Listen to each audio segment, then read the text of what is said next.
welcome to the GSMC Basketball Podcast, brought to you by the GSMC Sports Network. As always, I'm your host, Mehrob Fatemi. We got a packed show lined up for you guys today. Of course, we saw Luka Dončić return to Dallas last night for the first time since the trade to the Los Angeles Lakers.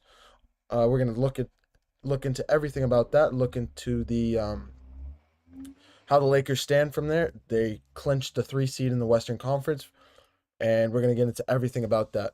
From there, we're going to look at the Los Angeles Clippers, the other team in Los Angeles. They won their 6th straight win, and they've played phenomenally for the last week, 2 weeks or so. 8-2 in their last 10. We're going to get into everything about them. They are dark horses in the Western Conference at the moment, so they have everything on the line, and we're gonna look into everything about them. From there, we're gonna take a look at the San Antonio Spurs taking down the Golden State Warriors. Crucial loss for the Golden State Warriors in that one. The Spurs playing spoiler for them. That was an unbelievable game. Harrison Barnes with a last-second game winner to lift the Spurs over the Warriors. So we're gonna get into everything about that. From there as well, we're going to take a look at the Denver Nuggets in the first game since the Mike Malone firing. We're going to take a look at how they played. Nikola Jokic, Christian Braun finishing with 25 points. Jokic with a 21-point triple-double. Michael Porter Jr. with 21 points. All across the board, offense was very well balanced, very well overall. So we're going to take a look at the Denver Nuggets after that win over the Kings last night. And to close out the show, we're going to give a quick update on the Western Conference playoffs, how everything's shaping out, how everybody's seeding with 4 days to go in the regular season. And we're going to take a look at all of that. But, of course, before I get started, I'd like to remind you guys to please like and follow the show for more GSMC Sports Network content. Also, we get a number of questions from viewers that come in during the show, so to ensure that your question gets read on air, I ask to use the tips and donations link at gsmcpodcast.net for your questions. This puts your question at the top of the list so that I see it. It also really helps out the show.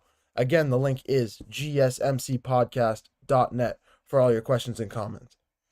But, getting straight into it here, Luka Dončić returning to Dallas for the first time since being traded to the Los Angeles Lakers. Very emotional return from him from the get-go. We all saw it across the board. ESPN had it from the tribute video. Luka was very emotional pre-game. You could see him with a towel over his face, his eyes wet, tears dripping down his face. It was just emotional overall, and we saw from early on that not only was Luka was himself, but Luka pretty much he just needs time he's still proving that he still just needs time to grow into the Lakers offense. He has done well for the last 2 months or so, but we also saw early on that he was having a tough time struggling with that aspect.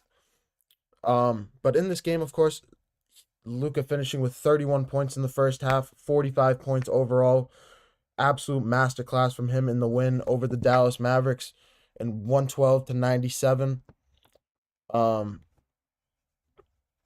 But yeah, Lakers started the game pretty hot. Both teams were going back and forth. Lakers shooting pretty well from 3-point range. Luka doing very well from the opening tip, and from there it was just a Luka show takeover. It was until the third quarter the Lakers started. The third quarter has been an issue for the Lakers all year long. This time the Dallas Mavericks going on a 13-0 run to close that third quarter. It was just their defense has been very porous all season long, and their offense has been very, I don't know why it's been this way. It's just for some reason it's that third quarter.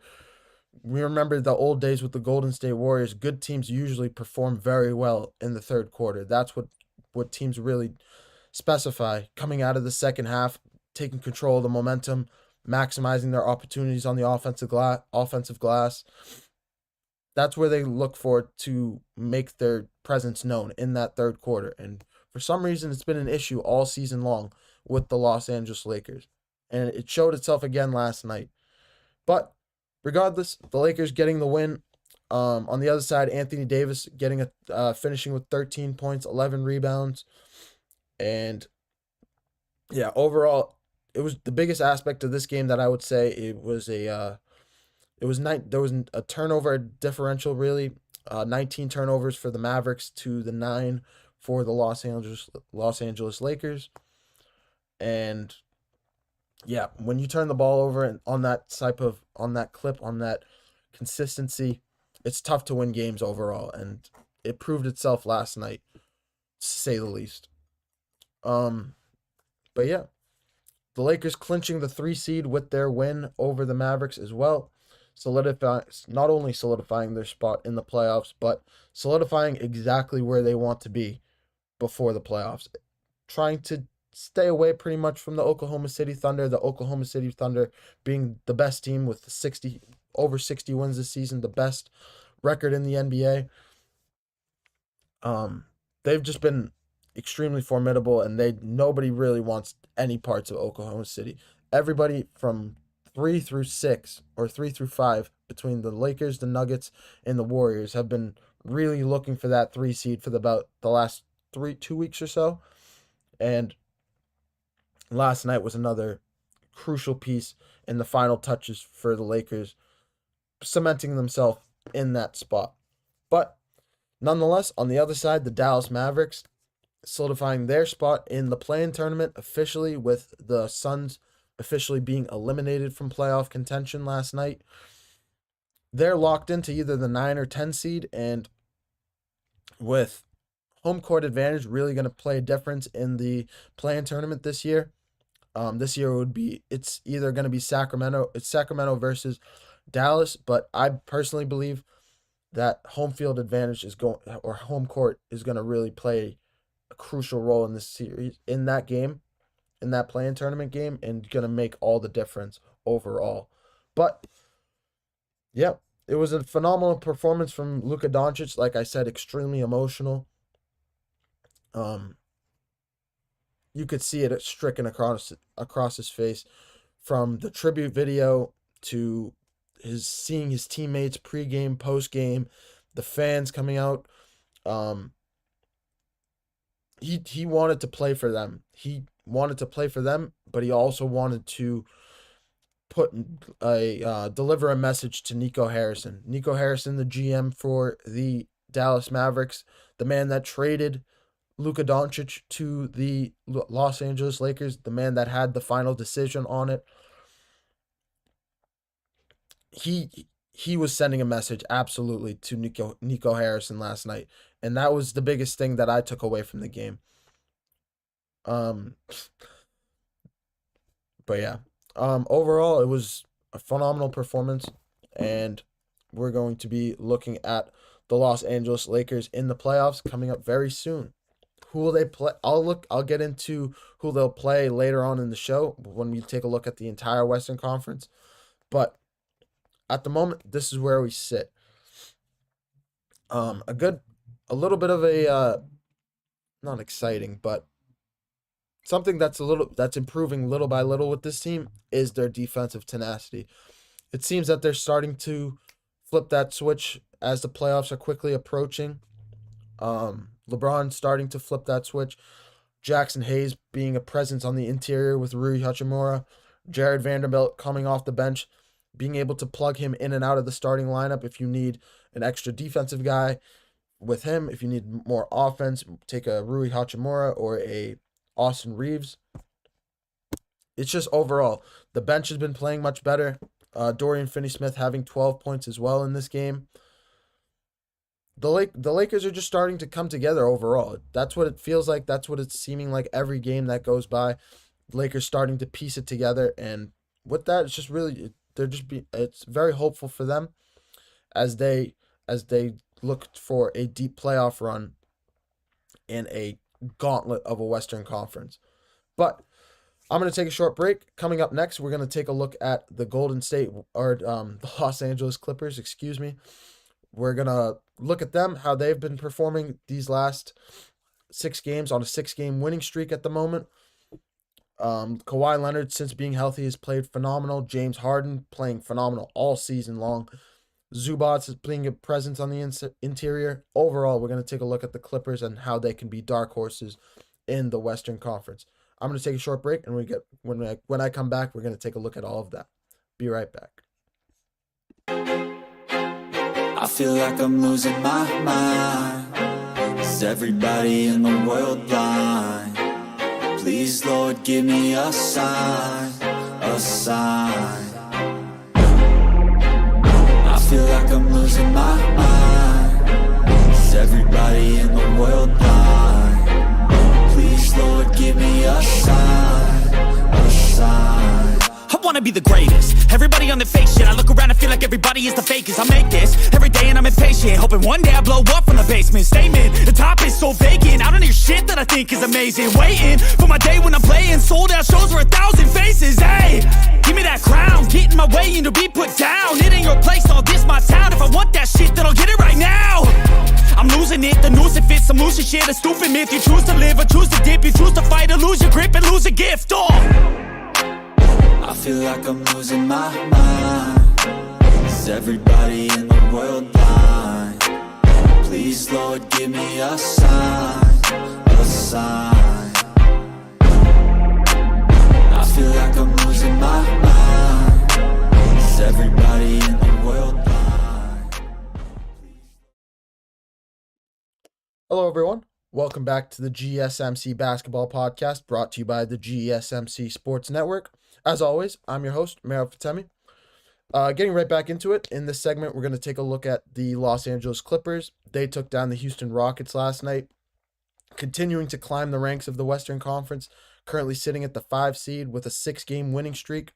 They've been arguably the hottest team in the Western Conference over the last 2 weeks, with a little bit of a fall off from the Golden State Warriors, a little bit of a fall off from the Minnesota Timberwolves. The Clippers have really solidified that spot as the hottest team, or solidified that title as the hottest team in the Western Conference at the moment. But before I get any further, I'd like to remind you guys to please like and follow the show for more GSMC Sports Network content. Also, we get a number of questions from viewers that come in during the show, so to ensure that your question gets read on air, ask that you use the tips and donations link at gsmcpodcast.net for your questions. This puts your questions to the top of the list so that I see it, and it also really helps out the show. Again, the link is gsmcpodcast.net for all your questions and comments. And again, all your questions and comments are greatly appreciated. Knowing your input helps us build our shows, and overall, you guys play a vital role in what we do here at the Sports Network. So, I just want to say thank you as always. But getting right back into it, the Los Angeles Clippers, they've played phenomenally these last 2 weeks or so, like I said, to start out the segment. Last night was another showing of that. James Harden pulling in 35 points to lead the team. Kawhi Leonard on a tear since he's been healthy, putting in 22 points. Ivica Zubac being a presence in the paint with 20 points, 11 rebounds, and 10 assists. It's not a normal thing we see from Ivica Zubac with 10 assists last night. But he's been a presence all year long in the interior, and all credit to him. All credit to Ty Lue, Hall of Fame head coach Ty Lue, who's really schemed up this offense all year round, scheming up, resurrecting James Harden's career, really resurrecting James Harden's career from the times he was in Brooklyn to the times he was in Houston. We haven't really seen James Harden perform like this or long-term overall since he was in Houston. We saw some flashes of it in Brooklyn, but it was never consistent. He was injured, or in Brooklyn, it was just playing ring around the rosy, as I'd call it, with Kevin Durant, Kyrie Irving, and James Harden. Just 3 ball-dominant offensive presences. And it was just overall, each player could go off any given night, and that's how it was over there in Brooklyn. But here in LA, he's really found a home. Like I said last night, with 35 points, he played phenomenally. Over his last 10 games, he's averaging 27 points, 11 rebounds, and 9 assists. Something we haven't seen him average in, like I said, from back in the day when he was playing with the Rockets during that MVP season. But the biggest crucial factor, I'd say, for the Clippers that have made them the hottest team in the Western Conference is the health of Kawhi Leonard. Since being back, he's been playing phenomenally. His defensive presence was felt last night, has been felt for the last month or so since he's been back. Playing against the Rockets with Jalen Green as their number one, not scoring, but offensive threat. Jalen Green only having 5 points last night over 15 minutes. Kawhi Leonard absolutely had a lot to do with that. I'm not sure 100% why he only played 15 minutes in that game, but at the same time, the Houston Rockets have solidified themselves at the 2 seed and really can just kind of coast over these last 4 days. They don't really have to worry as much as these other teams from 3 through 8 in the Western Conference that are fighting for their playoff seeds. But going back to the Clippers, like I said, 8-2 in their last 10, holding the 5 seed at the moment. I'm gonna get a little bit. I'll dive deeper into the playoff picture in a little bit, but they've played phenomenally all year. They deserve all the credit in the world for how they've played offensively, defensively, just overall. Since moving to a new stadium or a new arena in LA, they've played. They're 30-11 at home, one of the best records in the Western Conference. But Kawhi deserves all the credit for this, I think. Personally, I think, for their performance of the LA Clippers. That's just my take on it. I think with him healthy, he can still perform as a top 5 player in the NBA. He's proved that time and time again. We saw it. We haven't seen it for the last few years because he's been consistently hurt come playoff time. But in the last time we saw him in 2020, when he played against the Nuggets, when he lost to the Nuggets in 7 games, Kawhi was still a force in that series. And it's just been unfortunate that he hasn't been healthy since then. But yeah, him combined with James Harden, like I said, James Harden really resurrecting his career in Los Angeles. Ty Lue deserves all the credit in the world for scheming him into that offense, giving him the right place, putting him in the right position to be successful. We saw Ty Lue do it with LeBron James. He's coached with the best players in the world, and he knows how to press the right buttons, how to get people in the right position to succeed. And he's doing that again this year with James Harden.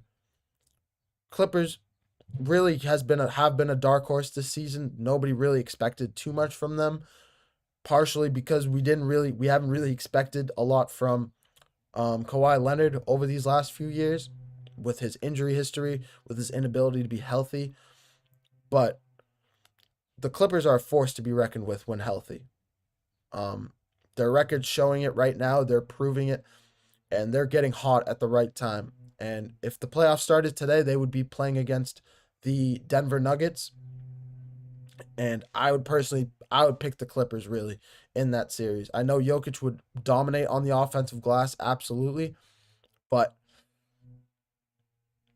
how can you stop the offensive onslaught of James Harden and Kawhi Leonard and Norman Powell and Ivica Zubac? They might not be the deepest team, but if they can get that starting lineup going, if they can get hot, if they can get James Harden and Kawhi Leonard firing on all cylinders like they have these last 6 games, like they have this last month or so, I personally, in the Western Conference, I would want nothing to do with the Clippers. I personally think they're creeping up every game that goes by. They're scratching the surface of being the most dangerous team in the Western Conference every game that goes by. So, overall, that's just the state of the Clippers at the moment. They finished off the season against the Golden State Warriors and the Sacramento Kings. That Warriors game is going to be crucial because I'll get into it a little bit later, but at the moment, the Clippers, Warriors, Nuggets, and Grizzlies are all tied at 47 and 32 records, or where it was. The Warriors are now 47 and 33. We'll take a look at that in the next segment, but overall, the Clippers have been playing phenomenally this last month and a half, and they're going to be extremely formidable in 2 weeks or so when these NBA playoffs kick off. But I'm going to take another short break. When I come back, we're going to take a look at the Golden State Warriors, the San Antonio Spurs spoiling the Golden State Warriors at home last night in what absolutely was a crucial loss for the Golden State Warriors. Like I mentioned, tied with three other teams in the Western Conference at the moment, fighting for a playoff seed, fighting to make it out of the play-in tournament. At the moment, they're sitting in the 7 seed. So it's going to be interesting to see how that all plays out. When we come back, we're going to take a look at everything about that, as well as a little bit about the Spurs. I know we haven't talked about too much this season since Victor Wembanyama was announced as out indefinitely for the rest of the season with blood clots. We're going to take a look at them, what they might be looking for in the offseason, and possibly in the draft as well. We're going to take a look at everything about San Antonio Spurs when I come back. I'll be right back, guys. Looking for your daily fix of sports talk without having to pay for it? GSMC Sports Network is available on YouTube. Just search GSMC Sports Network. Get your fix of daily sports talk shows on YouTube, absolutely free. NFL, college football, NBA, MLB, MMA, UFC, fantasy football, and so much more. GSMC Sports Network has shows running all day long, with new sports shows starting every 2 hours. Just like on your favorite cable sports channel, except GSMC Sports Network is absolutely free. Just search GSMC Sports Network on YouTube to catch one of your new favorite shows, like the GSMC College Football Podcast, Chip Shot Football Podcast, Hoops and Heels Women's Sports Podcast, GSMC Basketball Podcast, and so many more. Check it out for yourself. GSMC Sports Network, now available on YouTube absolutely free. Search GSMC Sports Network on YouTube right now.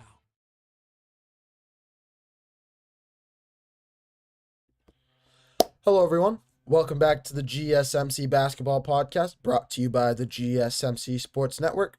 As always, I'm your host, Mehrob Fatemi. Getting right back into it. In this segment, we're going to take a look at the Golden State Warriors falling to the San Antonio Spurs last night in what was honestly one of the best finishes I've seen all season long. Harrison Barnes with a game-winning three-pointer to lift the Spurs over the Warriors in spectacular fashion. Barnes finishing with 20 points, 6 of 9 from three-point range. He was contributing all night long from the offensive end. On top of that, they had Stephen Castle with 21 points, Keldon Johnson with 21 points. Overall, just spreading the offense around very well. Everyone pretty much getting a bite of the apple, as I like to call it. And just great unity from this team, unselfish, and just playing great basketball down the stretch with a couple games left in the regular season. But this is less, before I get deeper into the Spurs side of things, I kind of want to take a look at the Warriors first. This was a crucial loss for the Warriors, I'd say. With 3 games left to go in the season, in a tied situation in the Western Conference with 3 other teams in the Memphis Grizzlies, the Los Angeles Clippers, and the Denver Nuggets, this was a crucial loss. This could be the deciding factor in where the Golden State Warriors end up in the Western Conference in terms of seeding, where they seed up. If they end up in the play-in tournament, this could be a major reason why they end up there. But in this one, Steph Curry doing the best he can with 30 points. Jimmy Butler having his best offensive performance, I'd say, since joining the Golden State Warriors, finishing with 28 points. He's been kind of quiet all season long so far. We know Jimmy Butler really gets his title, gets he pays his worth really comes in the playoffs with the title playoff Jimmy. And we've been waiting for that for the last 2 years or so. Last year we didn't see it because he was injured with the Miami Heat.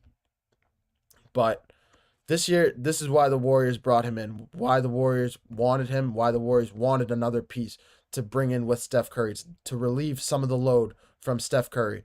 They brought Jimmy Butler in for that reason, especially come playoff time. And he's starting to turn it on with the season coming to a close slowly but surely. Like I said last night with 28 points. Another player that's been playing pretty well for them, but kind of had a little bit of a slow night last night was Brandon Podziemski. Brandon Podziemski deserves all the credit in the world. These last 2 weeks or so, playing phenomenally against the Lakers, against the Rockets, he's against the Nuggets. He's been playing phenomenally, averaging between 15 to 20 points over the last 6 games or so. But last night, only having 7 points, struggling a little bit from 3-point range, not having his best shooting day. It wasn't the best performance from him. And I'd personally say that was the biggest reason why the Warriors fell in this one. Of course, Steph and Jimmy Butler continuing to do the best they can, but it was the Spurs that ended up pulling this game out. Getting back to the Spurs side of things, it's been unfortunate for them. They have a good roster, I'd say, with De'Aaron Fox, Victor Wembanyama, veteran in Chris Paul. They're still a great team. However, the biggest thing with them this season has been their injuries. Wembanyama out indefinitely with blood clots. De'Aaron Fox has been announced out indefinitely, I believe with an ankle injury. Yeah, De'Aaron Fox he's a phenomenal talent with a mid-season trade from the Sacramento Kings around the same time that Jimmy Butler was traded. Overall, he's been phenomenal. He didn't get enough of a chance this season to really prove his worth. While he was playing, he played well, do not get me wrong. But his season was absolutely cut short with the San Antonio Spurs. And it's a little bit of a bittersweet thing, I'd say. It was a little bit of an opportunity to kind of revamp this roster come the offseason, an opportunity to revamp their offense with a high draft pick in this year's draft. There have been rumors that Cooper Flag could end up in San Antonio in the NBA draft this season. If that happens, the NBA could be, I'm going to watch my language, but the NBA could be in a tough spot. If the San Antonio Spurs can couple Cooper Flag with Victor Wembanyama, the Western Conference is in a world of trouble. Not only would it take a little bit of the pressure on the offensive glass from Wembanyama, but it would also give another scoring threat for the San Antonio Spurs with Cooper Flag. Cooper Flag has been proving his worth with the Duke Blue Devils all season long. Arguably the top pick in the NBA, the upcoming NBA draft. On the offensive end, on the defensive end, facilitating the offense. We saw it in the Final Four and the Elite Eight matchups for the Duke Blue Devils. And he's overall just he's a freshman at the moment as well. He has NBA. We've seen him play against NBA players since he was about 15 years or so. Now he's 19, 20 years old. He's going to be a phenomenal talent in the NBA, and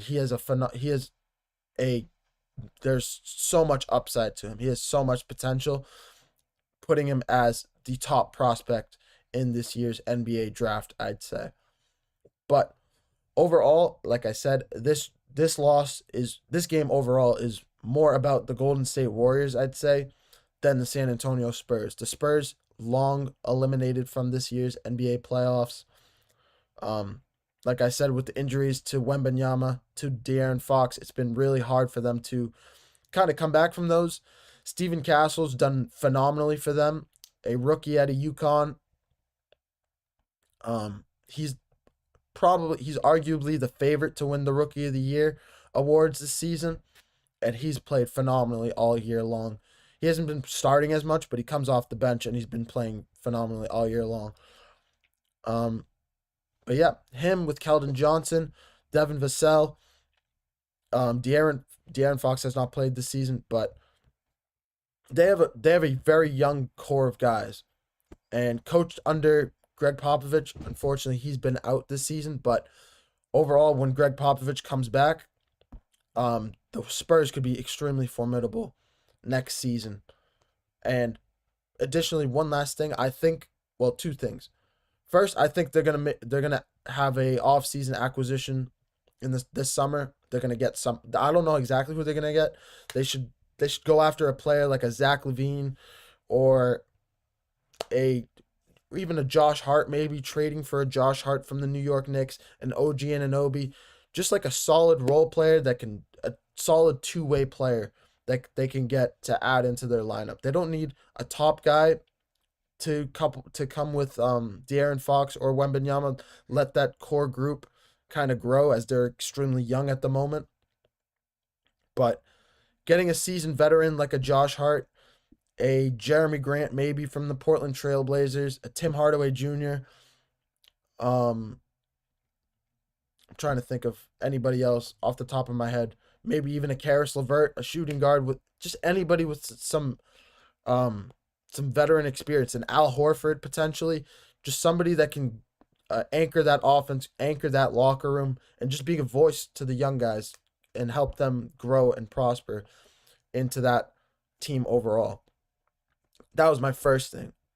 Second thing is it's not too much of speculation. We did see Greg Popovich with a little bit of a health scare earlier this season that's put him out indefinitely as the head coach of the San Antonio Spurs.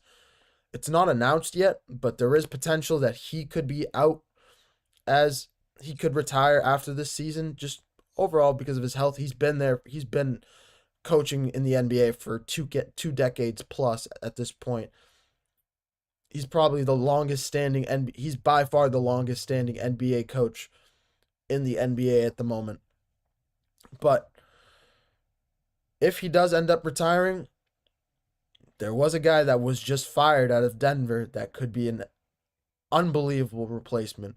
Coaching with Nikola Jokic, he could be phenomenally coached. He could be exactly the guy you want to coach Victor Wembanyama as he continues to grow as an NBA player, as well as Cooper Flagg. Two tall talents, two big men, power forwards that can play the position very well. Cooper Flagg that can stretch the floor extremely well. I think Mike Malone would be a perfect fit in San Antonio, and really just be a voice in the locker room. Give them the similar aspect, like I said, with the off-season acquisition, with if they can get a seasoned veteran in that locker room. Mike Malone can be a similar voice to that, just being a voice, being able to guide the young players, and just coach them up. As obviously Mike Malone winning a championship with the Denver Nuggets 2 years ago, I personally think he would just be a unbelievable fit with that team if he decides to go there, if the San Antonio Spurs decide to pursue and sign him. But I'm going to take another short break. When we come back, we're going to take a look at the Denver Nuggets. Funny enough, they've had their first game since the Mike Malone firing, taking down the Sacramento Kings 124-116. When we come back, we're going to take a look at that game and how the Denver Nuggets and Kings overall, both teams in the play-in and playoff at the moment, how they stack up. When we come back, we're going to take a look at all of that.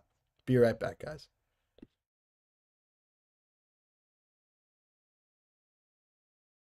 For the best and latest podcasts available anywhere, go to the podcast app on your cell phone and type in GSMC to access free content-rich podcasts on health and wellness, book reviews, sports, entertainment, relationships, social media, movies, technology, finance, and even weird news. Subscribe and download the GSMC Podcast Network's family of shows, available everywhere podcasts are found.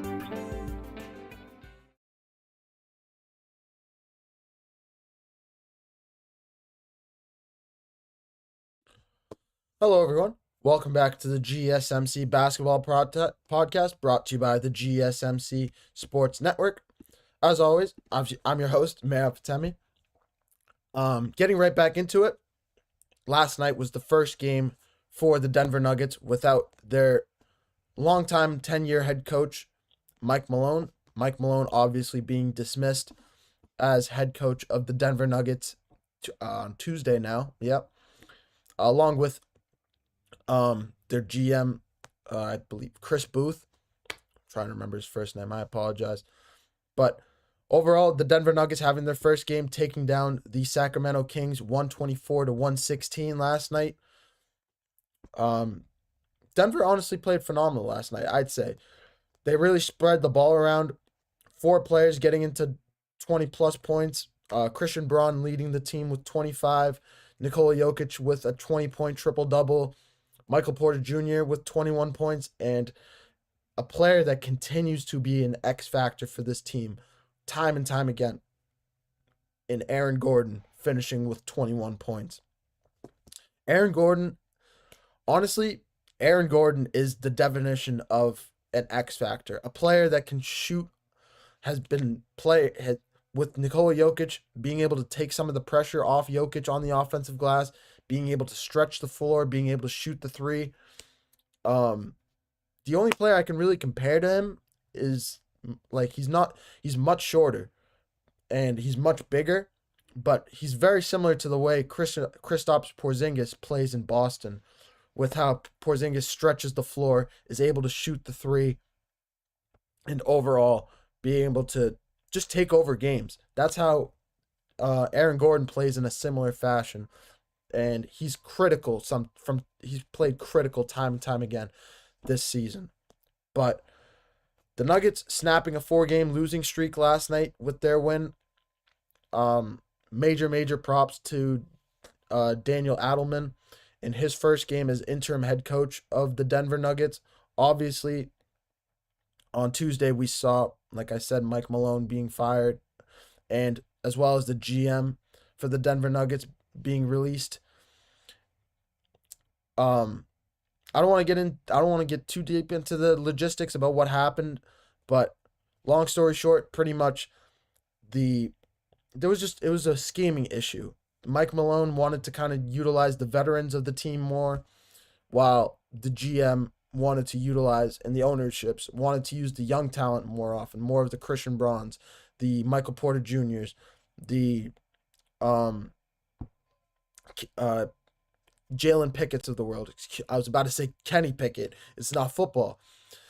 But overall, that's been the one thing that I noticed last night. David Adelman really playing a crucial role in using the young talent in last night's game. Like I said, Christian Braun leading the team in scoring. Jalen Pickett finishing with 18 points, using him much more down the stretch, versus when Mike Malone was coaching, he would use a Russell Westbrook, so to speak, much more, or a Michael Porter Jr. The team is just expanding their view a little bit more, and there's gains and there's goods and there's pros and cons with it, I'd say. Just starting with the good, it kind of just helps overall. It helps these young guys speed up their experience, give them more experience, speed up their improvement and growth in the NBA. And on the other side, of course, the veterans really getting hit hard. Russell Westbrook, obviously on the tail end of his career, he's had a lot of in-game experience. Mike Malone just using that to his advantage instead of taking the gamble of using the young talent. But overall, like I said, this has just been a team that's been through it all season long. They had a 4-game losing streak prior to the Mike Malone firing. In that span as well was the game against the Minnesota Timberwolves when Russell Westbrook missed a layup and ensuing right after that, fouled a 3-point shooter, putting the Minnesota Timberwolves on the line in double overtime to win the game. I don't want to say that had something to do with what happened with the final decision in Denver, but I can't say that it helped Mike Malone's case in the fact that Mike Malone and the ownership just didn't have similar and agreeing mindsets and schemes overall. That was the biggest thing in Denver, and that clash between the older players and the younger players is what ended up really spelling his demise, or his tenure, ending his tenure in Denver. Like I said, overall, this team I personally thought before the firing happened, I personally still had the Denver Nuggets still being incredibly competitive in the Western Conference. I thought they were a team that didn't really care too much about their seeding come playoff time. As long as they got in, they didn't care. You see it with Jamal Murray getting some extra rest at the moment. He's been out of the lineup for the last 2 or 3 weeks or so. That has a lot to do with that 4-game losing streak as well. But yeah, this is the first time we've seen the Denver Nuggets without Mike Malone as their head coach, and it's going to be interesting to see how this team moves forward. We saw Nikola Jokic in the timeout helping scheme up plays, and it's going to be interesting to see how the veterans, how Jokic feels about everything, how he ends up responding come this summer. There have been a little bit of rumors. I'm not going to get in too crazy about that. I'm not going to get into that. But, yeah, that's the state of the Denver Nuggets at the moment. They have a whole lot to play for. Of course, they won a championship 2 years ago. Last year, dropping 2 in a row to the Minnesota Timberwolves after having a 3-2 lead in the series, losing Game 7 back home in Denver. It was just, I keep saying this word, but it was just overall unfortunate for the Denver Nuggets.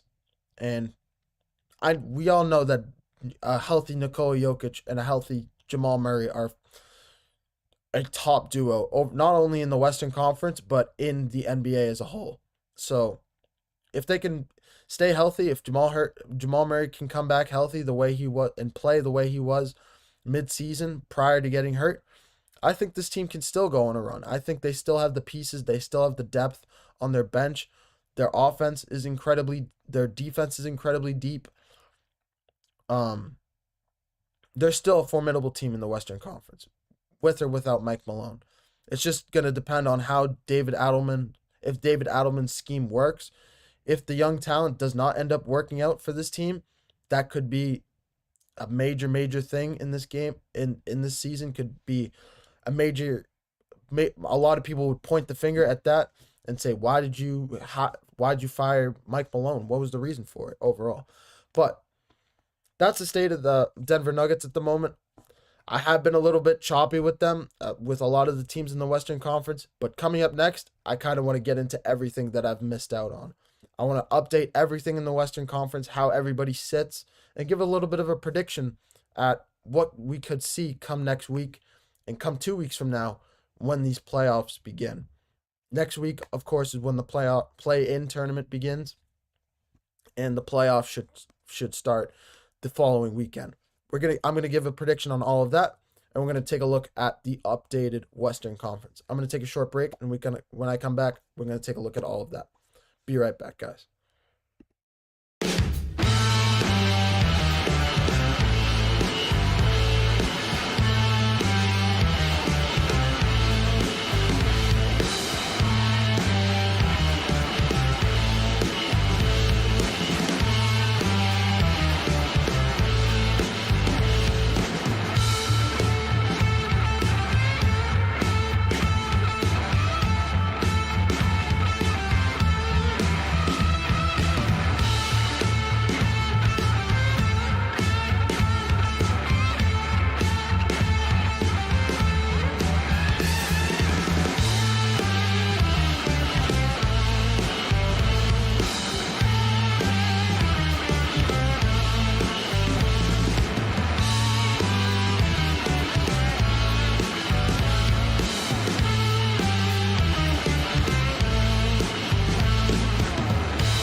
Hello, everyone. Welcome back to the GSMC Basketball Podcast, brought to you by the GSMC Sports Network. As always, I'm your host, Mehrob Fatemi. Getting right back into it here. We're going to take a look at the Wild Wild West, as I like to call it, the Western Conference. 4 days until the regular season is complete, and the stakes can't be higher for some of these teams. I'm just going to rattle off teams right off the bat. And the 1 through 3 seeds at the moment are completely locked in with the Thunder, the Rockets, and the Lakers. Nobody can move up. Nobody can move down. They're all clinched in those 3 spots.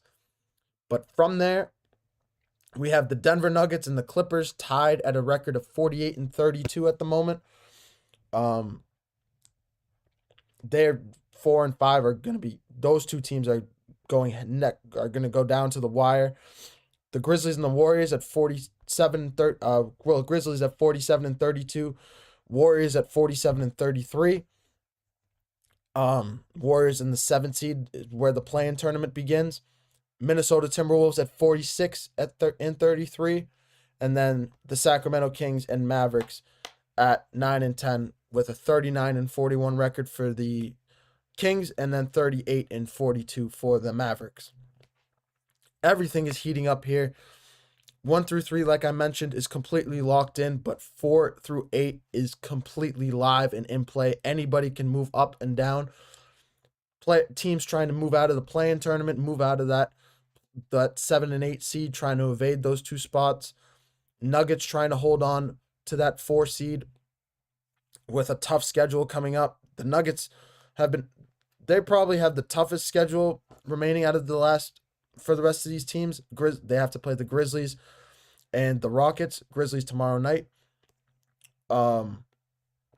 Clippers, of course, the hottest team in the Western Conference, like I mentioned earlier in the show. Kawhi Leonard, it's all going to come down to the health of Kawhi Leonard and the consistency of James Harden on the offensive end. If those 2 can continue to perform the way they have for the last month and a half, they're going to be extremely formidable come playoff time. But from there, we have the Grizzlies and the Warriors. Those 2 teams, I believe they still have to go head-to-head one last time before the close of the regular season. I was wrong. No, they don't. The Grizzlies face the Timberwolves, Nuggets, and Mavericks to close out the season. Those 3 games are all against playoff teams that are still fighting for their playoff lives. So they're still in the thick of it here, especially with a back-to-back with the Timberwolves and Nuggets tonight and tomorrow. That is going to be the story of the next 2 days, I believe, how those 2 games play out. If the Grizzlies lose both of those games, they could be the team that falls into that 8 spot. If they can split, they still have a chance to hang around between 5 and 7. If they can win both, of course, that would be best case scenario. They jump up there. I would pick them to probably jump up to that 2 seed or to the 4 seed and take that top spot. From there, the Golden State Warriors, like I mentioned, Jimmy Butler and Steph Curry, they were the hottest team. They still are incredibly hot. Do not get me wrong. They're 20-5 with Jimmy Butler and Steph Curry on the court together since the midseason trade. Obviously, sitting in the 11th seed, they held a 25-26 record prior to the trade, and now sitting at 47-33. This is why I say that loss last night was extremely, extremely crucial. Like, in the worst, it was devastating in a way, because every game is crucial down the stretch. They finish the season against the Trailblazers tomorrow night, and then the Clippers. The Clippers game is going to probably end up being one of the games that depend. The Clippers game is going to depend on where they're seated overall. Plain and simple. Clippers, obviously, like I mentioned, the hottest team. The Warriors trying to continue to get out of that play-in tournament, stay out of the play-in tournament, stay away from the Rockets and the Oklahoma City Thunder. I believe they're eyeing that 5 spot, really trying to host. They want a playoff series against the Nuggets. That's the team that they're looking at. That's the team that they want come playoff time. They're trying to avoid I think they're trying to avoid more of the Rockets side of things. We saw Steph Curry struggle against the defense that Ime Udoka schemed up for him. We saw him struggle we've seen him struggle against the Oklahoma City Thunder. And then, of course, I personally don't, unless he does. Steph Curry doesn't really run away from anybody, but I don't think they want to see the Lakers in a first round matchup. If I'm the Warriors, I don't want to see the Lakers in a first round matchup. I want to see them in the second or possibly in the conference finals if that's possible, if I can. But yeah, like I mentioned, they want to look the matchup that they're favoring, that they're looking for, is against the Denver Nuggets at the moment. We'll see if that all transpires the way they're looking for it, but at the moment, that's how it's shaping out to be. And then, of course, the Timberwolves, they've been a very interesting team down the stretch here.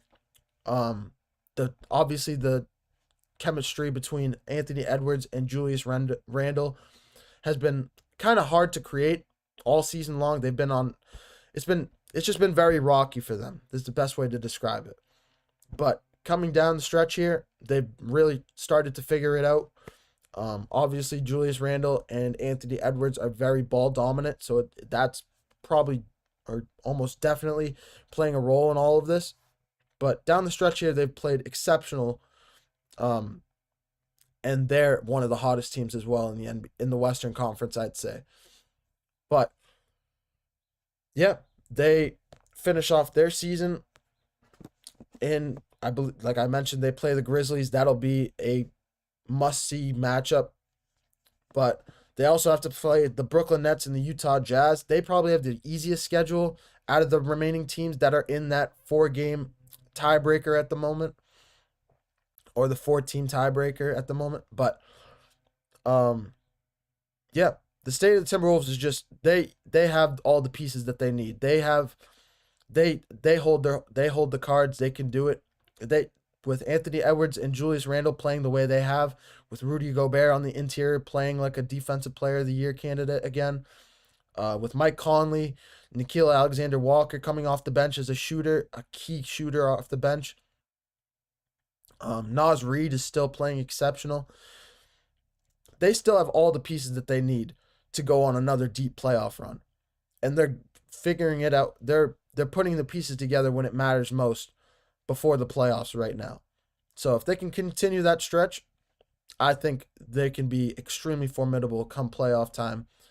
And my prediction at the moment, I think they're going to end up in that 6-seed spot and face the Los Angeles Lakers in a first-round matchup, which would be must-see TV if they face the Lakers. Anthony Edwards versus LeBron James or Luka Dončić. LeBron James versus Julius Randle.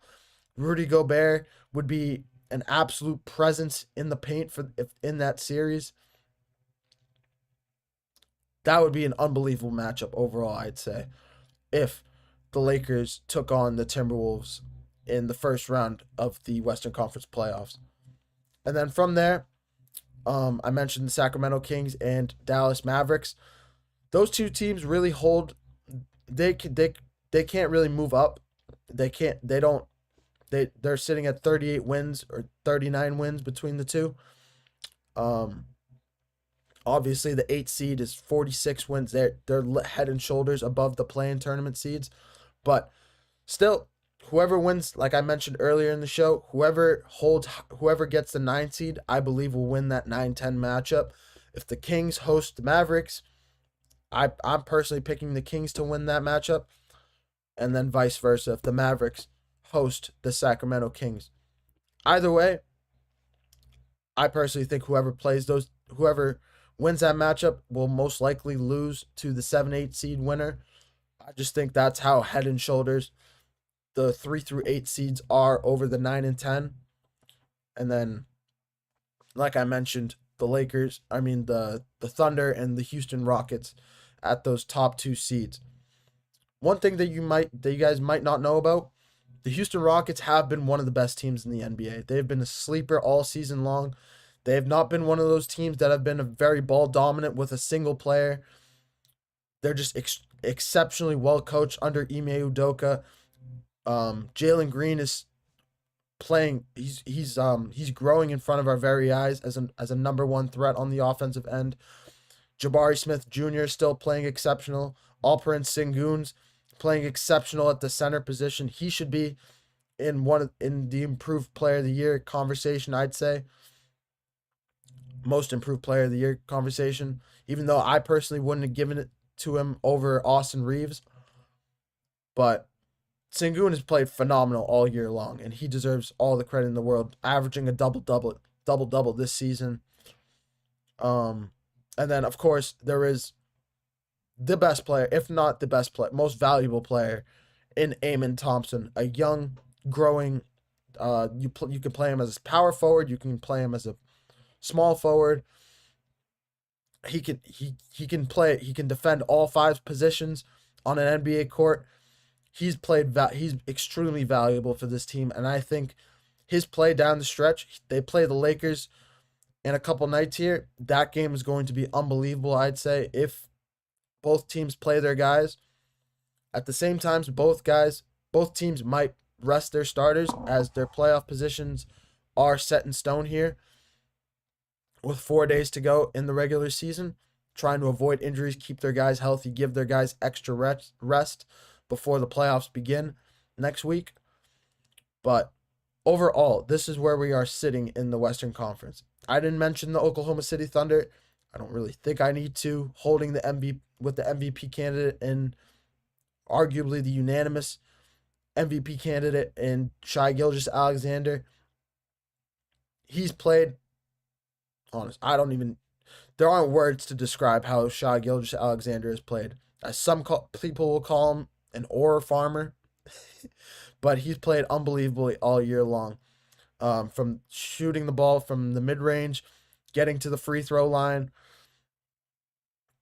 getting his teammates, being a facilitator, getting this team a bucket when they need it, playing very Steph Curry-esque, being a spark for this offense. That's the one thing that I've noticed about Shai Gilgeous-Alexander. And I didn't even get into his defensive side, being a incredible two-way player.